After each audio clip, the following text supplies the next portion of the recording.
On a créé une association humanitaire qui s'appelle Humanitrad et le Dr Leong a gentiment accepté d'être président d'honneur de cette ONG qui est enregistrée aux ONG internationales à Genève. Depuis 12 ans, nous avons fait des missions dans différentes régions du monde. L'objectif était de faire des soins aux 4 directions. La médecine chinoise étant la médecine du pays du milieu, on voulait voir si du milieu on pouvait aller dans toutes les directions. Et effectivement, cette tradition a permis de soigner des patients de toutes les couleurs. Nous avons particulièrement développé des liens avec le monastère de Gyuto, ici en Inde du Nord, à Dharamsala, parce que les Tibétains sont eux aussi des Asiatiques, ils connaissent très bien la médecine chinoise, et puis c'était un honneur d'être invité par les moines du Dalai Lama pour soigner les moines et les réfugiés de la région. Ce que nous avons fait année après année, et ce qui nous a permis également, dans le cadre du CEDRE, de former des étudiants en clinica à cet endroit. Que dire sur Humanitrad, sinon que c'est une petite ONG qui fait beaucoup de choses. On a quand même fait 20 ou 25 missions depuis que Humanitrad existe.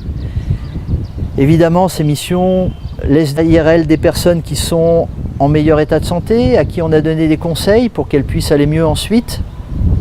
Malheureusement, on n'a pas toujours eu la possibilité, on l'a fait en Afrique, on ne peut pas toujours le faire partout, de former des praticiens sur place pendant qu'on est là pour qu'ils puissent continuer à être des petits producteurs de santé. Mais c'est notre objectif, c'est pas uniquement de soigner, c'est de montrer à des praticiens locaux comment revaloriser leur médecine et comment utiliser des bribes de l'acupuncture ou de la médecine chinoise dans le diagnostic, dans le traitement, pour améliorer la santé des personnes autour. Donc on peut s'enorgueillir d'un bilan positif en termes de soins, en termes d'échanges.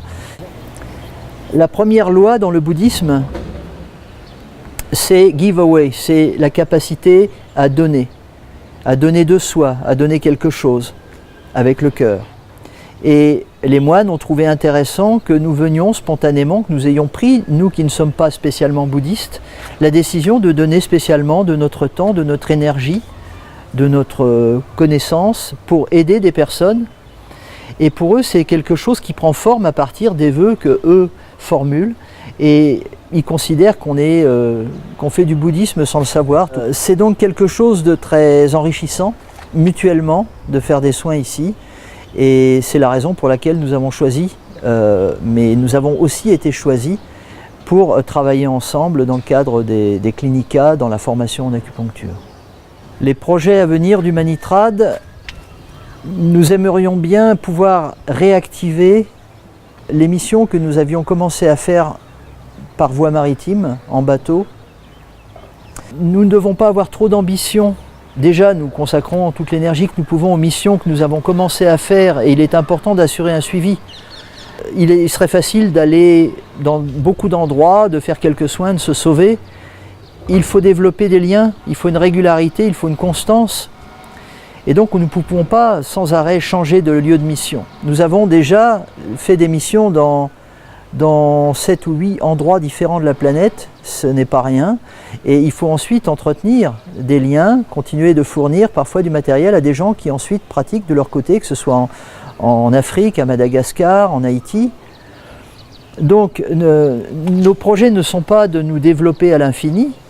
Il serait par contre de pouvoir continuer le projet de mission humanitaire à la voile qu'on avait commencé en Guyane et en Haïti. Mais pour cela, il nous faudra des aides financières et nous n'en sommes pas encore là. Et ce n'est pas nous qui pourrons faire ça, on aura besoin d'aide.